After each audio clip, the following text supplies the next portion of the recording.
Gênesis capítulo 1. Nós estamos no terceiro dia da criação. Então nós faremos a leitura a partir do versículo 9. A partir do versículo 9. Eu vou ler o versículo 9, vocês o seguinte, e nós vamos até o versículo de número 31, último versículo aí do capítulo 1.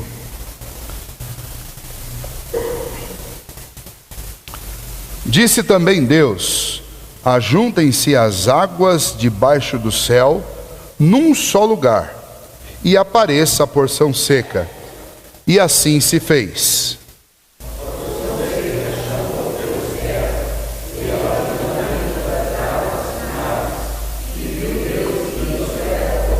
E disse: produza a terra relva, erva que deem sementes, e árvores frutíferas que deem frutos segundo a sua espécie, cuja semente esteja nele, sobre a terra. E assim se fez.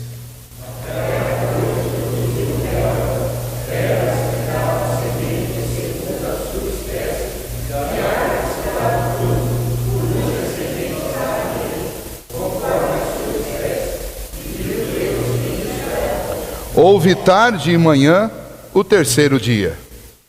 Disse também Deus: haja luzeiros no firmamento dos céus, para fazerem separação entre o dia e a noite, e sejam eles para sinais, para estações, para dias e anos. E sejam para luzeiros no firmamento dos céus, para alumiar a terra. E assim se fez.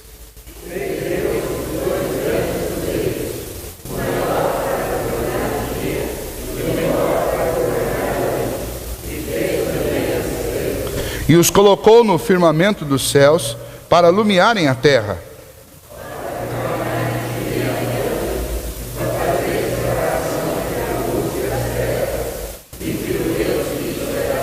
Houve tarde e manhã o quarto dia.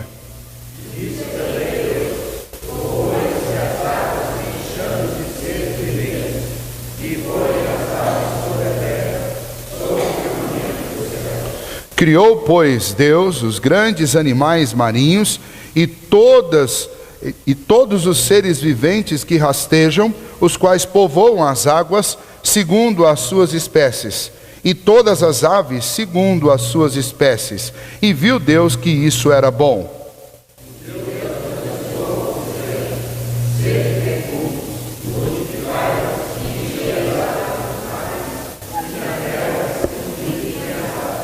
Houve tarde e manhã o quinto dia.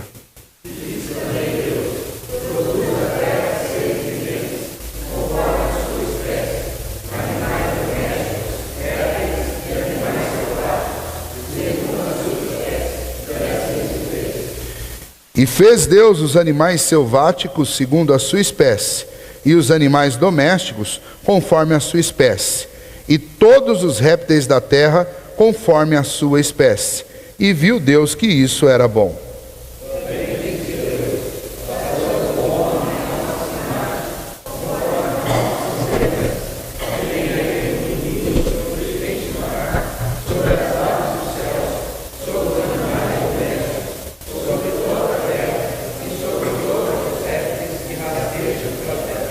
Criou Deus, pois, o homem à sua imagem, a imagem de Deus o criou.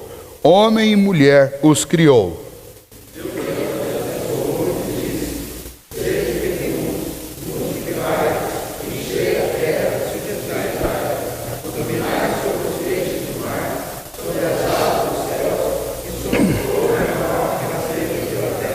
E disse Deus ainda: eis que vos tenho dado todas as ervas que dão semente, e se acham na superfície de toda a terra, e todas as árvores em que há fruto que deem semente. Isso vos será para mantimento, e a todos os animais da terra, e a todas as aves dos céus, e a todos os répteis da terra, em que há fôlego de vida, toda a erva verde lhes será para mantimento.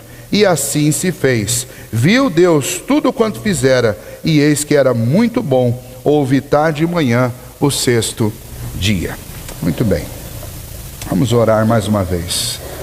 Senhor, ajude-nos, ó Pai, a extrair, pela iluminação do Teu Santo Espírito, da Tua Palavra, os ensinos, ó Deus, que fortalecem a nossa fé e que nos fazem compreender aquilo que o Senhor deixou como revelação para nós e para os nossos filhos. Pedimos, ó Deus, o Teu auxílio em nome de Jesus. Amém. Muito bem. Nós vamos nos acostumando sempre a ler o relato, mesmo que a gente não consiga estudar todo ele, a gente vai repetir muitas vezes essas leituras para que a gente grave isso em nossa mente. Vamos recordar? Gênesis, assim como toda a Bíblia, é um livro ou um conjunto de livros dados pelo próprio Deus. Quem os revelou foi o Senhor. Ele é o autor primordial, ele é o autor primeiro, ele que idealizou toda esta revelação, contando os fatos que ele não só decretou, como ele também presenciou, e portanto não é uma contação de história sob o ponto de vista de alguém, não é uma seleção de fatos, mas é a real contação da história como ela aconteceu, porque quem conta é Deus, e não um homem que assistiu e gostou de algumas coisas, relatou o que gostou e o que não gostou simplesmente deixou de lado. Deus é o autor deste livro, Deus é o autor de Gênesis.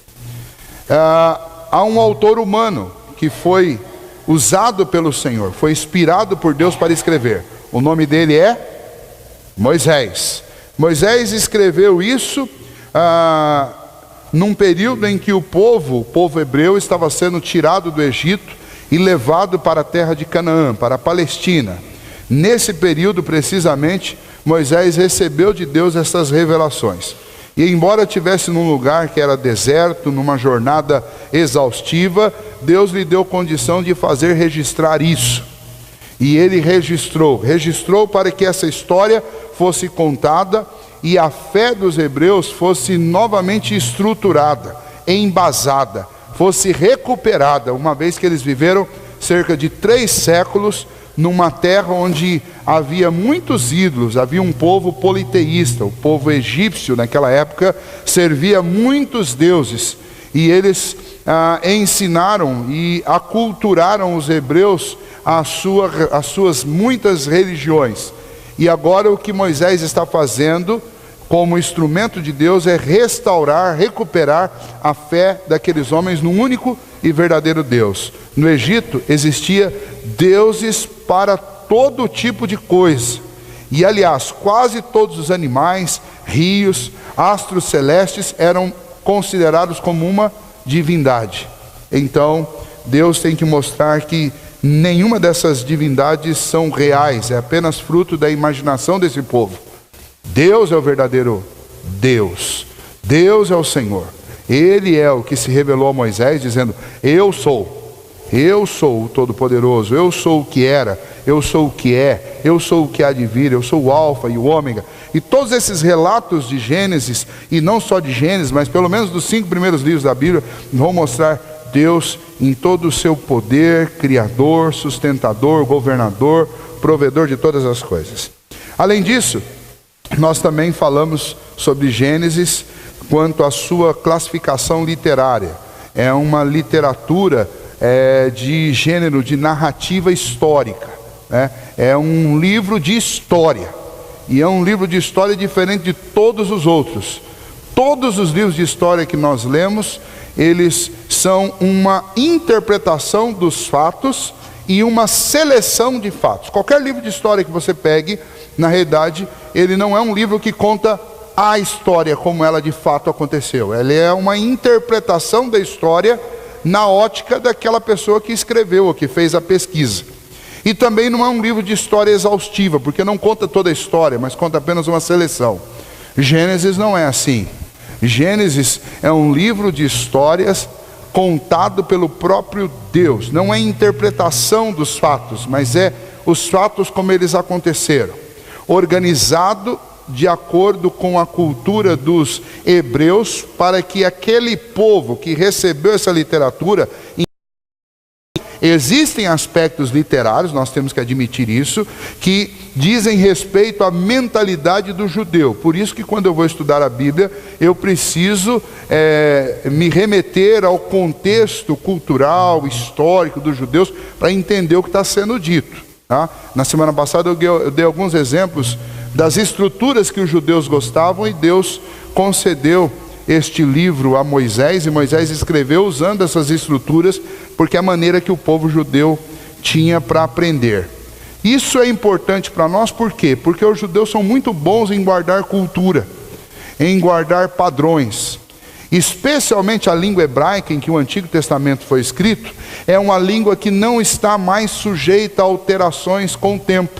Por quê? É considerada uma língua morta. E como a língua morta, ela não sofre mais mudanças. O que ela foi, ela continua sendo, ela vai sempre ser. Os textos que existem escritos em hebraico, eles não sofrem alterações culturais. Como, por exemplo, nossa língua sofreu, há um ano atrás, uma mudança na ortografia. Muitas palavras perderam acentos, mudou-se a maneira de escrever. E então escrever um livro na nossa língua é um grande risco, pois talvez daqui a um século ou dois, o livro se torne quase que ilegível, como muitos dos livros da literatura, que se nós pegarmos de livros escritos há 200 anos atrás, nós não conseguimos ler, porque é um português tão diferente do que se fala hoje, que a gente mal compreende as palavras como elas estão lá. Assim também poderia acontecer se a Bíblia não estivesse, o Antigo Testamento pelo menos, nesta língua.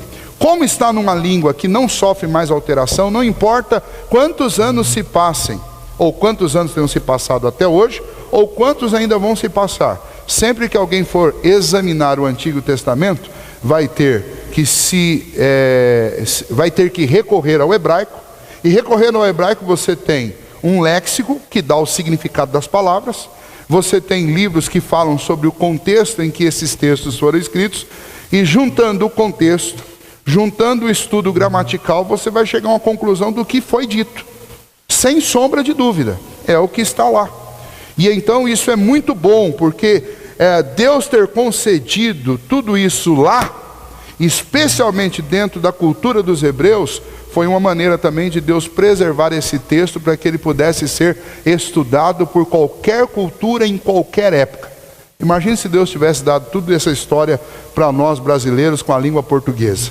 Em 2 séculos ninguém saberia mais o que isso significava, porque a nossa cultura muda, a nossa maneira de fazer as coisas mudam, a nossa língua muda e vira uma bagunça, e as pessoas não compreendem mais nada em pouco tempo, ok?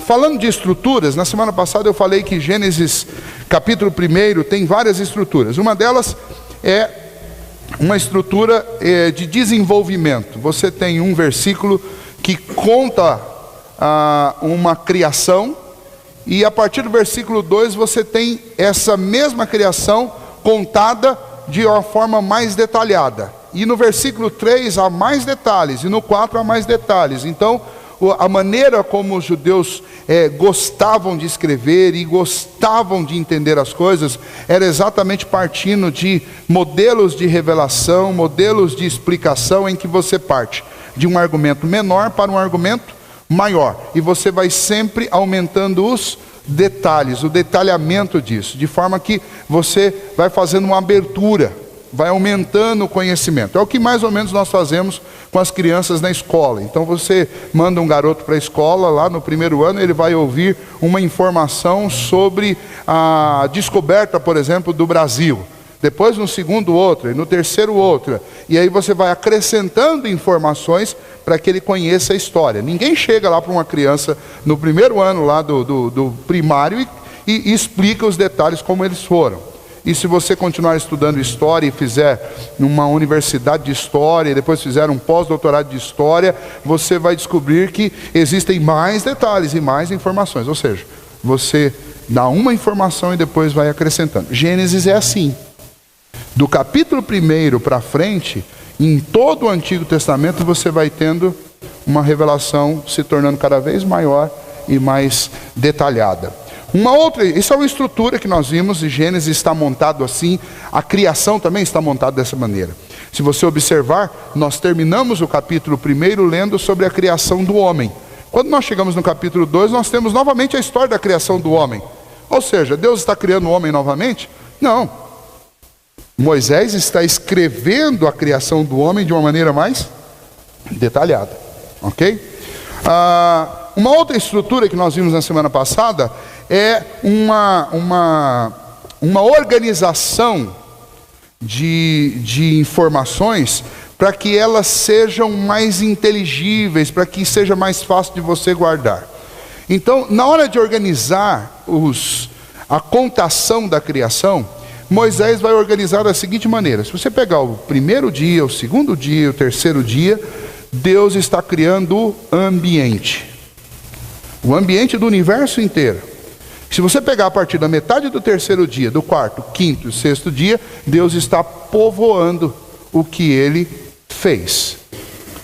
Não necessariamente Deus precisou fazer as coisas dessa maneira. Ele podia ter criado a terra e enchido a terra, criado os mares e enchido os mares. Não, na organização em que Moisés nos conta, ele está seguindo alguma coisa que é inteligível e que faz sentido. Ele está colocando primeiro uma criação de ambiente, e depois ele está povoando estes ambientes. Isso tem a ver com aquilo que eu falei para vocês, com a cultura e com a língua dos hebreus. Eles gostavam dessas estruturas. Hoje eu vou dar mais uma estrutura para vocês. Se você fizer a observação dos 6 dias da criação, você pode fazer a seguinte ligação. São 6 dias. Se você pega o primeiro dia, o que Deus criou no primeiro dia, ele vai é a plataforma para o que ele vai criar no quarto dia. Depois você pega o que ele criou no segundo dia, é a plataforma para o que ele vai criar no quinto dia. E o que ele cria no terceiro dia é a plataforma para o que ele vai criar no sexto. Tá? Então não só você tem no primeiro, segundo e terceiro dia a criação do ambiente, para que nos outros 3 dias sejam povoados, mas há uma organização, há uma lógica. Cria-se no primeiro dia a luz, mas há um lugar para colocar a luz. Aonde vai colocar a luz? Ou quem é que vai ser a fonte dessa luz? Os luzeiros que são criados no quarto dia, né? Você cria no segundo dia, você tem águas, e aí você vai para o quinto dia da criação e você tem Deus criando os seres que vão povoar as águas. Você tem no terceiro dia a criação da terra e a vegetação. E depois você vai lá no sexto dia, você tem os répteis, os animais dessa terra, as aves e o próprio homem. Então, sempre há uma organização. Tudo que você for ler no Antigo Testamento, especialmente em Gênesis, ou qualquer outra parte, mas especialmente em Gênesis, nada está organizado de forma aleatória. Tudo está sendo colocado de uma maneira organizada para que isso grave, para que isso faça sentido, para que isso fique encalacrado na mente, para que o judeu leia isso daí e isso entre de uma maneira organizada na sua mente. Nós podemos nos aproveitar dessa organização também. Se nós guardarmos essa organização, você nunca mais vai ter dificuldade de, quando alguém pergunta, olha, que dia da criação foi criados os luminares? Opa, não, peraí, no primeiro dia ele tem luz. Bom, se no primeiro dia está fazendo luz, então no quarto dia ele está criando os luminares. Então você vai decorar. Fica fácil de decorar se você guardar essas estruturas, ok? Vamos lá, nós paramos na semana passada, quando eu estava começando a falar sobre o terceiro dia. Eu falei sobre a teoria do intervalo entre os dias. Então, a teoria dos dias não sucessivos. E eu queria passar um vídeo para vocês sobre isso, um vídeo que tem mais ou menos 40 minutos, então seria todo o horário, mas a gente não conseguiu carregar. Então hoje eu vou continuar falando, depois, ou na semana que vem ou na outra, eu vou passar esse vídeo para vocês. Eu vou tentar fazer o download dele completo para poder passar, embora é bem difícil de fazer. Toda vez que você põe lá ele cai. O melhor é assistir no YouTube mesmo, mas infelizmente nossa internet não está funcionando. Então eu vou continuar o relato dos dias, trabalhando os dias, depois a gente fala. Essa teoria eu citei na semana passada e falei que ia explicar hoje, vai ficar para o vídeo. Eu vou pegar a explicação do próprio Dr. Adalto sobre ela. É uma teoria que ela não entra em conflito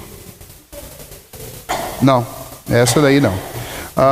Essa teoria ela não entra em conflito com o criacionismo e nem com o relato bíblico. Ela é apenas uma maneira de interpretar que é cabível. Ela cabe dentro do relato da criação. De que Deus criou em dias de 24 horas. Mas não necessariamente um dia depois do outro, né? Os dias estão organizados, realmente. Uma criação foi no primeiro dia da semana, a outra criação foi no segundo dia da semana, mas entre um dia e outro se passou muito tempo. Não há problema em se falar isso, não há nenhum tipo de, dentro dessa teoria, não há nenhum problema grave, né? Você pode ter uma discussão sobre a necessidade disso ou não. Realmente não há necessidade nenhuma, porque Deus, do mesmo jeito que Ele trouxe tudo à existência com a palavra haja, não há dificuldade Ele fazer isso de um dia para o outro, ou em dias sucessivos. Mas também, se você quiser adotar essa linha de interpretação, ela não vai te trazer problemas bíblicos, porque não há problema nenhum em pensar que entre um dia e outro o Senhor tenha deixado tudo isso que Ele criou em stand-by durante 1000 anos. Não há problema com isso, ok? Basta que você não crie nenhum evento dentro desses intervalos. Se você criar eventos dentro desse intervalo, daí você vai ter algum problema. Você vai dizer, é por isso que tem fósseis, porque entre um dia e tal. Não, eu não tenho morte. Eu não tenho morte em Gênesis antes de Adão. Então, a tentativa, quando nós falamos, lembra quando eu citei a teoria do gap, que é a teoria do intervalo? A teoria do intervalo foi criada, do hiato, né, do intervalo, ela foi criada no século XVIII exatamente para explicar a grande quantidade de fósseis que estavam sendo achados. Então eles tinham que justificar, eles faziam a contação de carbono e descobriam que esses fósseis, pela contação de carbono, tinham bilhões de anos. Então eles tinham que explicar isso. Uma tentativa dos teólogos de harmonizar o que a ciência estava dizendo com o que a Bíblia dizia, era criar a teoria das eras, ou primeiro a teoria do intervalo e depois a teoria das eras. A teoria do intervalo diz que entre Gênesis 1 e Gênesis 1, 2, aconteceu um intervalo gigante, e uma criação primeira foi destruída, houve um dilúvio chamado dilúvio de Lúcifer, e por causa disso toda a criação foi morta. O problema foi que pouquíssimo tempo depois, além das dificuldades com a Bíblia, porque a Bíblia não dá base para esse tipo de teoria, por isso que chama teoria, pouco tempo depois os próprios arqueólogos, os próprios estudiosos da área descobriram que você pode produzir um fóssil em poucas horas. De um dia para outro você pode produzir um fóssil. Basta que você tenha os elementos químicos certos, você pode. Se você colocar vários tipos de fósseis diferentes dentro de um tambor com água, com areia, com argila, e começar a bater aquilo ali num movimento constante durante algum tempo, você vai ter automaticamente uma organização desses ossos, classificando por espécies diferentes. É um negócio natural, mas é um negócio que pode ser reproduzido no laboratório. Então também não dá para dizer, cada uma dessas camadas corresponde a uma era. Então primeiro tinha lá os peixes, depois você tem os répteis, depois você tem isso, e essa organização. Também isso tudo pode ser reproduzido no laboratório em pouquíssimo tempo. Não tem nada a ver com bilhões de anos. Então, tanto essas teorias foram contestadas, que os próprios propositores das teorias bíblicas, tanto a do intervalo, quanto a do hiato, quanto a teoria que é uma outra tentativa de associar o relato bíblico com ciências, dizendo que os dias de Gênesis correspondem a milhões de anos, a eras, essas teorias elas caíram por terra. Por quê? Elas foram criadas por uma necessidade de se alocar fósseis dentro do relato da criação. E aí você simplesmente tem a própria ciência dizendo que eu não preciso de milhões de anos, de bilhões de anos para produzir fósseis. Eu posso produzir fósseis em pouquíssimo tempo. Então, deixou de haver essa obrigação. E essa obrigação de tentar associar é uma grande armadilha para cristãos. Eu não posso interpretar a Bíblia a partir da ciência. Esse é um equívoco. Se eu tentar interpretar a Bíblia a partir da ciência, eu estou cometendo um erro gravíssimo. Por quê? Porque a Bíblia é um livro que você crê pela fé. E a ciência é uma coisa que você faz com fé. E essas duas coisas, elas não necessariamente uma tem que interpretar a outra. De jeito algum. A ciência, ela é resultado de observação. E você observa e repete e faz testes, e a partir dessas observações, desses testes, você chega a uma conclusão. A Bíblia relata fatos que a ciência não pode testar. Logo, a ciência não pode fornecer as ferramentas para que você interprete a Bíblia. É muito mais fácil você extrair da Bíblia ferramentas para interpretar a ciência, embora essa conduta também não é uma conduta boa, do que a ciência fornecer ferramentas para interpretar a Bíblia. No final das contas, uma frase que é do Adalto Lourenço, ele diz assim, olha, na realidade você faça o seguinte, interprete bem a Bíblia, e o que é cientista, faça boa ciência. A boa interpretação da Bíblia e a boa ciência não vão se chocar. Uma vai apoiar a outra. Agora, não tenta usar uma para construir a outra, porque são campos diferentes. Nós não devemos fazer isso. Mas muitos teólogos tentaram fazer isso, e por isso surgiu, Eliéber, essas teorias. Teoria do hiato, teoria das eras, o gap, né, que nós chamamos. Essa teoria que eu estou citando aqui para vocês não é resultado disso. É apenas uma teoria que tenta fazer uma leitura que não exija tanto esforço num ambiente como o nosso, de acreditar em Gênesis 1, sem gerar um sentimento de que você está acreditando num mito ou em alguma coisa muito fictícia. Tá? Na realidade, você simplesmente está trabalhando com hipóteses bíblicas. Como a Bíblia não diz que são dias sucessivos, a Bíblia não diz assim, no outro dia o Senhor fez isso. Não, a Bíblia só começa o relato e daí determina lá, o 5º dia. Faz um relato e o 6º dia. A Bíblia não diz ontem e nem amanhã, simplesmente cita dia. Então, como isso fica em aberto, eu também não tenho problema nenhum em trabalhar essa questão. O que eu não posso é negligenciar o fato de que esses dias, a palavra dia e ion, é usado na Bíblia predominantemente para períodos de 24 horas. Deixa eu falar, vai. Não estou conseguindo te ouvir, perdão. Espera a moto passar.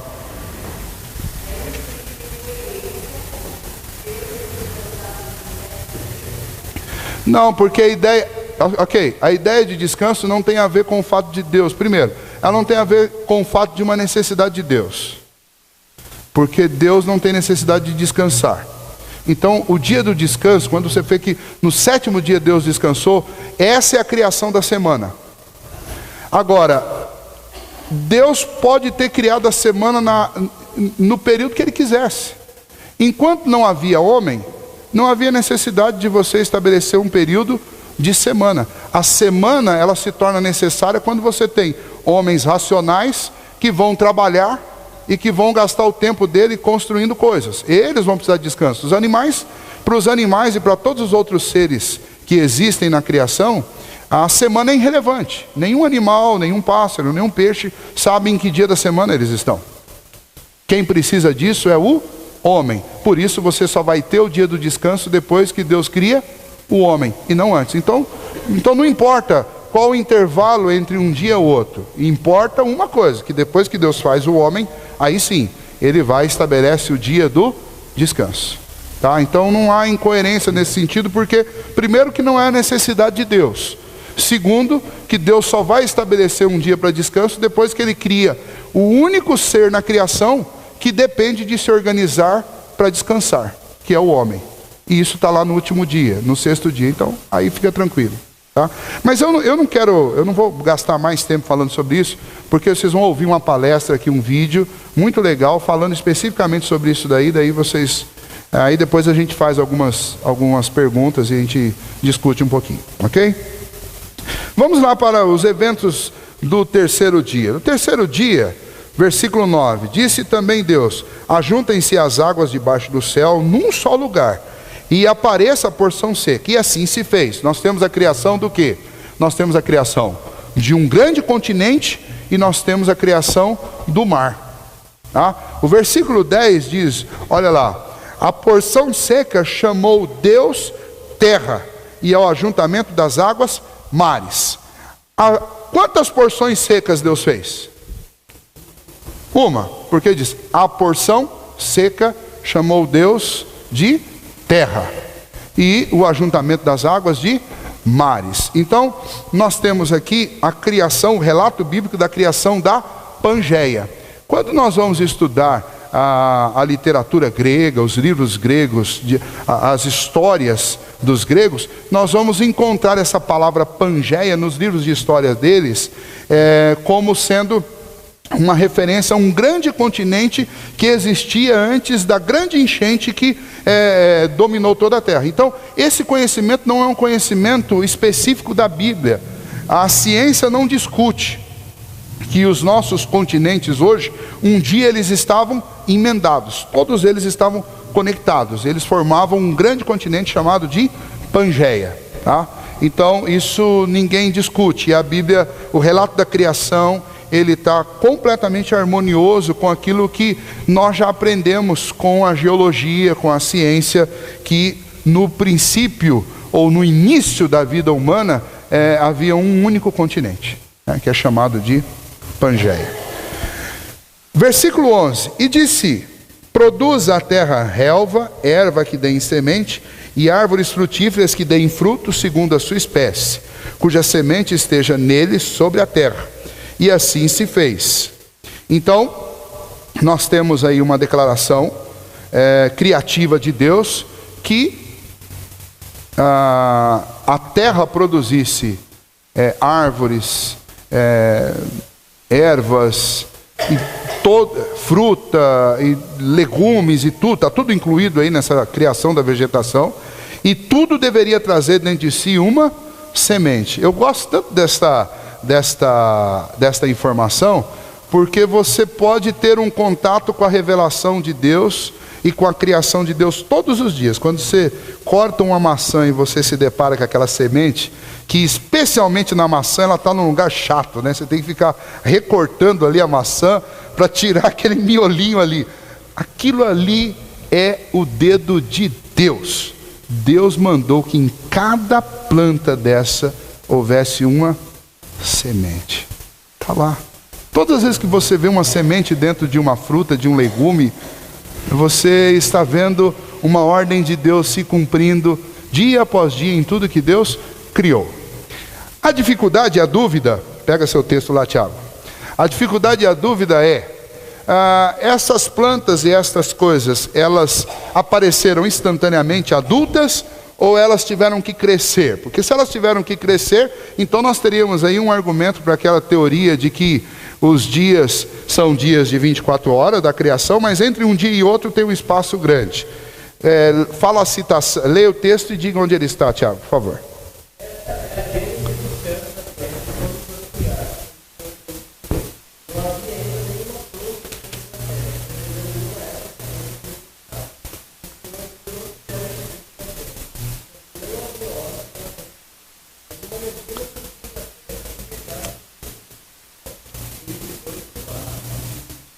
Vejam só, Gênesis 2, de 4 a 6, diz que a terra estava sem nada, apenas uma neblina subia do solo.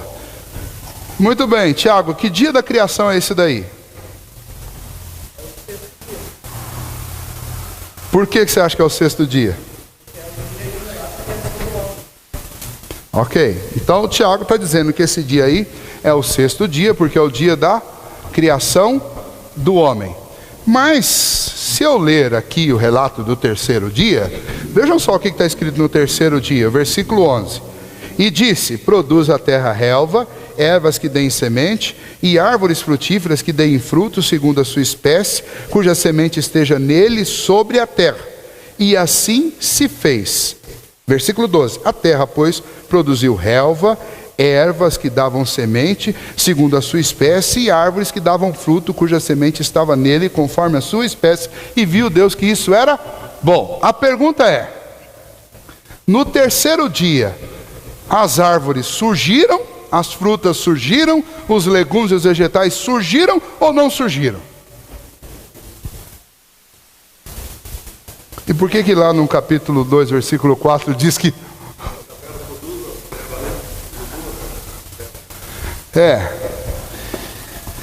existe uma dificuldade clara aí.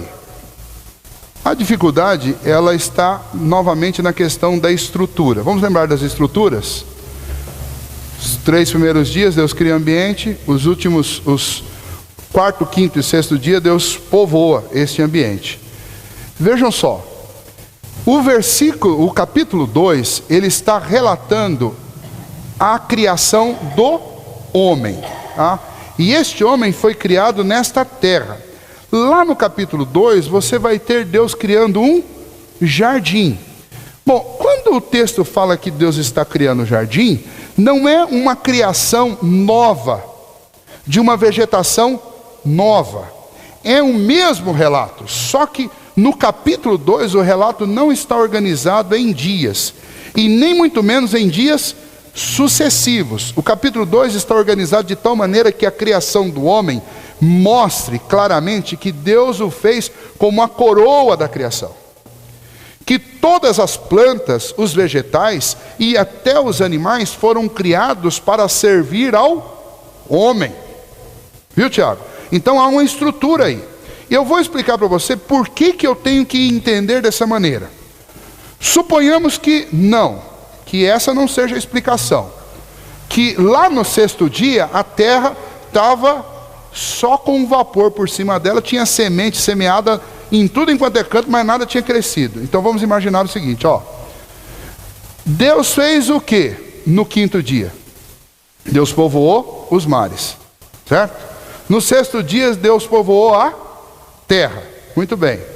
Vamos lá, agricultores aqui. Pior que hoje os agricultores não estão aqui hoje, né? Não estão aqui. Mas o Hugo planta milho. O Elieber está aqui, perdão. Elieber, quanto tempo leva para uma semente de milho produzir milho? 5 meses. Vamos pensar numa outra coisa aqui. A hortaliça, em média, quanto tempo? Você semeia lá um alface, uma abobrinha, quanto tempo? 30, 40 dias. E frutíferas, eu vou plantar lá um pé de maçã, quanto tempo leva para colher? 2 anos. Já imaginou o que vai ser dessa criação que foi feita por Deus no sexto dia, se ela tiver que esperar? Para comer uma hortaliça, 30 dias. Para comer o milho, 5 meses. Para poder fazer um mingau de milho verde. Para poder comer uma fruta, 2 anos. Morre todo mundo. Morreu toda a criação, morreu Adão, morreu todo, não sobrou um vivo. Então, essa é a dificuldade por isso que alguns tentam explicar que entre um dia da criação e outro se passou muito tempo. De novo, não há problema em eu considerar que passou muito tempo, e não há problema em considerar que foram dias sucessivos, porque o mesmo Deus que disse, haja luz, e a luz veio à existência, o mesmo Deus que criou os luminares, com uma única palavra, ele pode ter criado, do mesmo jeito que ele fez o homem, criado plantas adultas. Ele criou um planeta adulto. Ele criou um universo adulto. Ele poderia ter criado tudo adulto. E é o que eu acredito particularmente que ele tenha feito. Tá? Agora, eu tenho que tomar cuidado com as estruturas em que Gênesis é escrito. No capítulo 1, a estrutura está montada para mostrar que toda a criação foi feita por Deus. A estrutura lá do capítulo 2 é para mostrar que toda essa criação tinha como coroa o homem. Então, o jardim foi plantado para o homem. Então não faria sentido você mostrar o jardim pronto antes do homem. Então Deus faz o homem e planta para ele um jardim. Deus faz o homem e depois da costela dele faz a sua mulher. Eu dei uma indireta que era... Ninguém riu para mim até agora, mas é brincadeira, aí não é questão de estrutura, tá? Eu estou falando de homem como raça. Mas o fato é que Deus cria o homem no sexto dia. Mas no relato do segundo dia, que é um relato mais detalhado, a informação precisa ser passada. Que informação é essa? Que Deus fez o homem como a coroa da criação. E depois nós vamos olhar que no terceiro dia, que esse homem foi criado para cultuar a Deus. E daí ele vai cometer o pior de todos os erros. Ele vai se rebelar contra Deus. E quando ele se rebela contra Deus, toda a criação que Deus fez para ajudar o homem vai ficar em inimizade com o próprio homem. Quando eu leio Romanos capítulo 8, lá no verso 25, vai dizer que essa criação inteira tem uma ardente expectativa pela revelação dos filhos de Deus, porque ela foi colocada em cativeiro por causa dos homens, e o dia que os filhos de Deus forem revelados, ela também vai ser restaurada. Ok? Então eu tenho que entender, essas estruturas, elas são importantes para entender o significado. Então não há problema, não há incoerência e não há divergência entre o relato do capítulo 1 e o relato do capítulo 2. Apenas são maneiras diferentes que Moisés usou para mostrar, para dar ênfase naquilo que precisava ser dado. Então, no terceiro dia, Deus criou toda a vegetação. E nós cremos, pelo relato como ele está, que essa criação foi uma criação instantânea e Deus criou essa vegetação adulta. Deus criou. Tá? Tanto que o versículo 12 é um relato de constatação. Se você lê o 10 e o 11, você tem uma ordem. Produza isso, isso, isso, isso, isso, isso. Aí quando você chega no 11 e no 12, e a terra então produziu isso, isso, isso. Quer dizer, você está tendo uma constatação. Olha, o que Deus ordenou, aconteceu. E aí o versículo 12 diz que a terra, pois, produziu. É um verbo no tempo passado, ou pretérito perfeito. Ou seja, um fato que aconteceu. Ele não está acontecendo, ele já aconteceu. O que aconteceu? A terra produziu relva, ervas que davam semente segundo sua espécie, e árvores que davam fruto, cuja semente estava nele, conforme a sua espécie. E viu Deus que isso era bom. Não só estava pronto, como o próprio Deus olhou tudo e falou: opa, ficou do jeitinho que eu planejei. Ficou muito bom. Ok? Então, são armadilhas. De propósito aqui, a gente vai trabalhando esses textos. De propósito, a gente vai lançando isso para a gente perceber que existe essas estruturas e elas precisam ser bem observadas, senão a gente acaba cometendo um erro ou ficando na dúvida. Este mesmo erro, Tiago, há alguns dias atrás, a Josiane recebeu na casa dela alguns visitantes, e um dos visitantes chegou para ela e falou assim: ó, como é que é a história? Tem dois tipos de homens lá, duas criação do homem em Gênesis. Antes de Adão já existia o homem na terra. Sabia, Leber? Não sabia? Ah, mas onde que está a criação de Adão aí na sua Bíblia? Na minha, a criação de Adão está no capítulo 2. Mas Deus criou o homem no capítulo 1. Está lá no final do capítulo. Então antes de Adão já existia o homem na terra. É o problema da literatura hebraica. O que ele não sabia? Ele não sabia que o relato do capítulo 1 é o mesmo relato do capítulo 2. Só que no capítulo 2 ele está detalhado e há um enfoque no capítulo 2. Imagina, a nossa aluna aqui do Instituto respondeu e quase convenceu o sujeito lá a mudar do engano dele. Mas ele foi teimoso, né? Quem sabe ele já deu o braço a torcer. Mas se você não conhecer essas estruturas, você vai ler o 1 e o 2 e vai falar assim: ó, Deus criou o homem duas vezes. Criou no 1 e criou no 2. Não, o capítulo 2 ele é. Esse é um dos cuidados que nós temos que ter ao ler a Bíblia. Quando você está lendo a Bíblia, você não está lendo uma ficção, que de uma página para outra você tem sempre cenas dos próximos capítulos e é uma sucessão de eventos. Não, a Bíblia não foi escrita dessa maneira. A Bíblia ela conta, depois ela volta, expande, conta de novo, aí ela volta, expande e conta de novo. A Bíblia faz isso. A revelação de Deus ela é assim. Ela começa aqui e ela vai abrindo. E ela vai abrindo e você vai tendo cada vez mais informações. Ok? Esses dois eventos são os dois eventos-chave do terceiro dia. Primeiro, o aparecimento da terra seca e da porção da água, né, que Deus chama de mares. E depois você tem a descrição da vegetação. E depois, a partir deste texto, em toda a Bíblia, você vai encontrar Deus sendo descrito como aquele que criou os céus e a terra e os mares. E tudo que neles se você lembrar daquela história lá, que é uma história muito conhecida de Jonas, que foi engolido pelo peixe, né? Jonas, quando ele estava a bordo do navio, e ele foi interrogado pelos marinheiros, ele descreve Deus, a quem ele adora, como o Senhor, Deus dos céus, que fez o mar e a terra.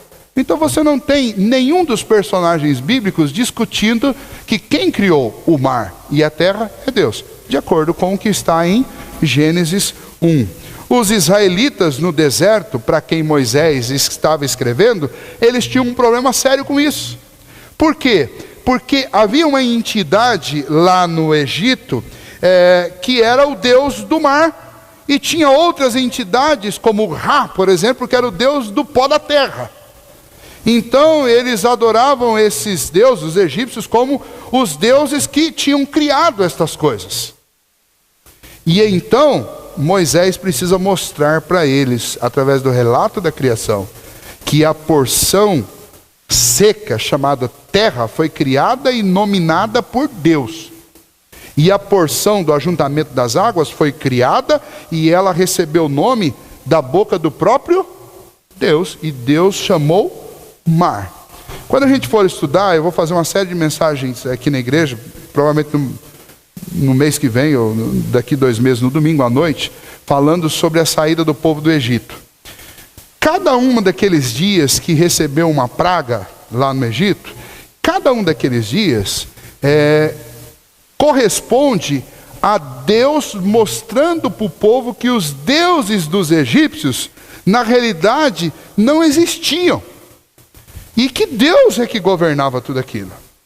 Por exemplo, tem uma das pragas que é a praga de piolhos.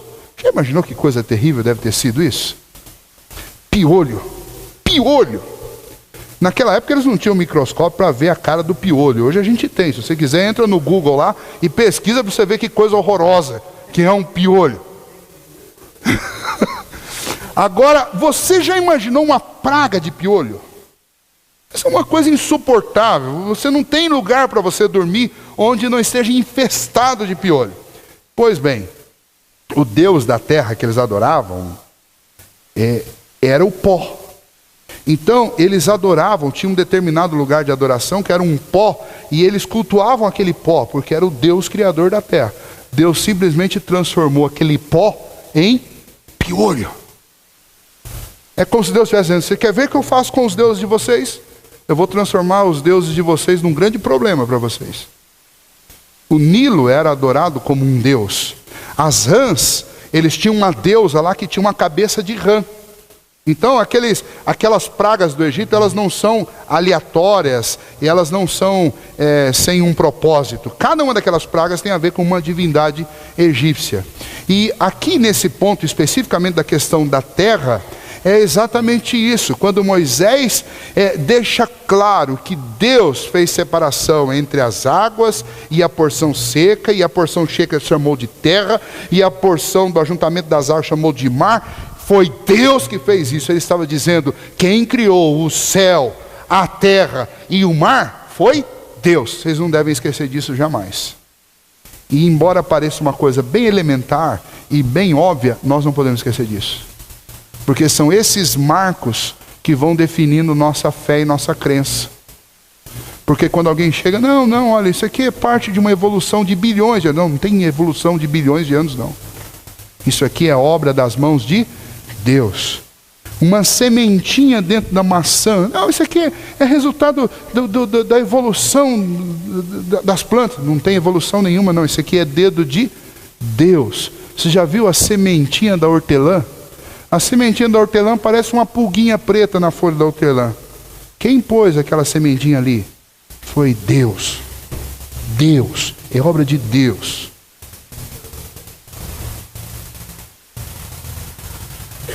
Deus comanda todas essas coisas, até o aparecimento de uma sementinha dentro de uma flor.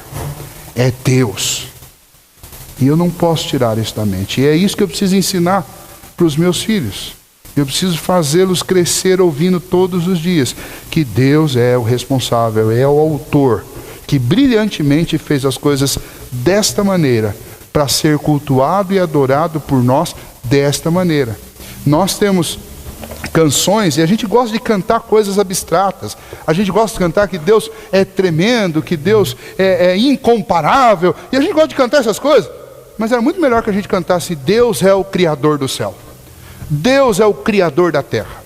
Deus é o Criador das frutas. Ele fez frutas com milhões de sabores diferentes. Ele que fez isso, coisas concretas, coisas que eu vou tocar durante a semana e vão me fazer lembrar de Deus. Agora, quando eu fico cantando abstração, aí a gente não sabe, a gente não consegue fazer conexão. Então fica todo mundo ali, aquela reflexão, aquela viagem na maionese, cantando um monte de abstração, e você não tem coisa concreta. Deus que fez os montes, Deus fez as aves. Tinha um hino na minha época, que eu era adolescente: as aves do céu cantam para ti, as feras do campo refletem teu poder. Quero louvar, quero levantar as minhas mãos a ti. Ou seja, eu estou olhando, contemplando a criação de Deus e estou reconhecendo quem foi que fez essas coisas. Foi para isso que Gênesis foi escrito. Para que nós olhássemos: ah, mas olha, cientificamente não faz sentido dessa maneira. Olha, quem foi que disse que que a Bíblia tem que fazer sentido para a ciência? Não, a Bíblia precisa fazer sentido para a sua mente, para o seu coração e para a sua alma, para te levar a crer e reconhecer Deus em todos os seus caminhos. Que Deus nos ajude a lembrar. Terceiro dia foi o dia em que Deus fez terra e mar e encheu isso tudo de planta, para que a gente pudesse se alimentar delas e para que a gente pudesse louvar o Criador por tê-las feito.